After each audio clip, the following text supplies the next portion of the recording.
سنن نبی داؤد میں حضرت براء بن عازب سے مروی ہے لقیت عمی ومعه الراية فقلت له الى اين تريد قال بعثني رسول الله صلى الله عليه وسلم الى رجل نكح امرأة ابيه من بعده ان اضرب عنقه واخذ ماله. سنن نبی داؤد. میں اپنے چچا سے ملا جو عالم تھے. میں نے ان سے پوچھا کہاں کا ارادہ رکھتے ہیں. انہوں نے کہا مجھے رسول اللہ صلی اللہ علیہ وسلم نے ایک آدمی کی طرف بھیجا ہے جس نے اپنے باپ کی بیوی سے باپ کے مرنے کے بعد نکاح کیا ہے. باپ کی بیوی سے مرنے کے بعد نکاح کیا، یہ جائز ہے؟ محرمات میں سے ہے نا. تو آپ نے کیا حکم دیا کہ میں جا کر اس کی گردن اڑا دوں اور اس کا مال لے لوں. یعنی ایک طرح سے کفر ہے، اتنا بڑا گناہ ہے یہ. امام ترمذی نے اس حدیث کو حسن قرار دیا. جوزجانی کہتے ہیں کہ حضرت براء کے چچا کا نام حارث بن عمرو ہے جو یہ کرنے جا رہے تھے. سنن نبی داؤد اور ابن ماجہ میں حضرت ابن عباس سے مروی ہے کہ حضرت صلی اللہ علیہ وسلم نے فرمایا من وقع علی ذات محرم فاقتلوہ، جو آدمی اپنے ذی محرم کے ساتھ زنا کرے اسے قتل کر دو، جیسے بہن کے ساتھ یا ماں کے ساتھ یا ساس کے ساتھ یا کسی بھی ایسے رشتے کے ساتھ جو محرم.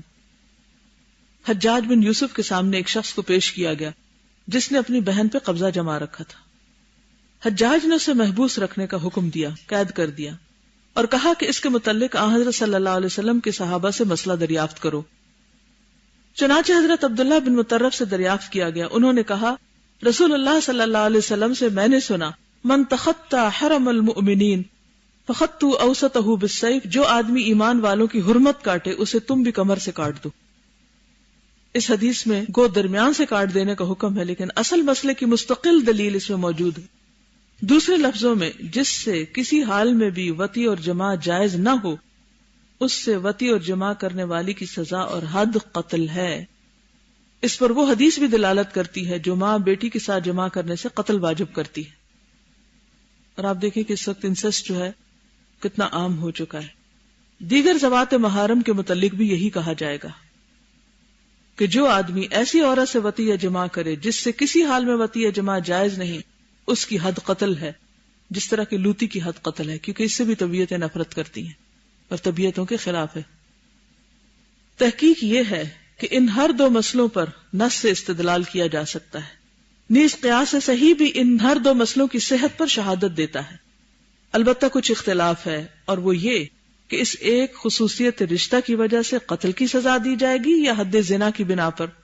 اس میں دو قول یعنی دو رائے ہیں. امام شافعی، امام مالک اور امام احمد ایک روایت کے مطابق اس طرف یعنی یہ خیال رکھتے ہیں کہ اس کی حد زنا کی حد ہوگی. امام احمد، امام اسحاق اور محدثین کی ایک جماعت اس طرف گئی ہے کہ ہر حال میں قتل کرنا ہی اس کی حد ہے. تو دونوں میں کیا مماثلت آپ کو نظر آئی کہ جس کی حد قتل ہے؟